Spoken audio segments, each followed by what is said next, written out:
ఈ ప్రపంచం ఉంటుంది అని అంటే ప్రపంచం యావత్తు కేవలము ఇస్లాం అన్నటువంటి మతాన్ని స్వీకరిస్తేనే అది సాధ్యం అని నమ్మారు. కాబట్టి మరి సహోదరుడు చెప్పినట్లుగా 70కి పైగా యుద్ధాలు ముహమ్మద్ గారు బ్రతికి ఉన్న సమయంలో ఆయన చనిపోయిన తర్వాత అంతకంటే ఎక్కువగా కేవలం 10 సంవత్సరాల్లోనే జరిగింది ఇదంతా.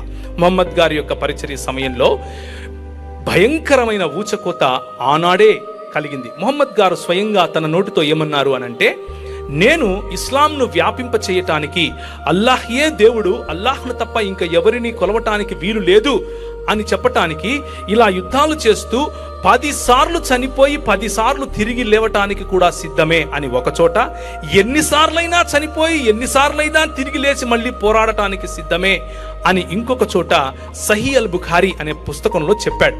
కాబట్టి దీని పునాది వారి ప్రవక్త గారైనటువంటి ముహమ్మద్ గారే వేశారు అని వారి పుస్తకాలు చెబుతున్నాయి.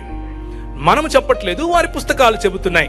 అదే క్రమాన్ని అనుసరిస్తూ ఆయన అనుచరులైనటువంటి అబూబకర్ గారు, ఆయన అనుచరులైనటువంటి ఉమర్ గారు, ఆయన అనుచరులైనటువంటి మిగిలిన ఖలీఫాలందరూ చివరికి ఉత్మన్ వరకు కూడా అదే పోకడను, అదే యుద్ధాన్ని చేస్తూ అండలూసి అని పిలిచే దేశం ఈరోజు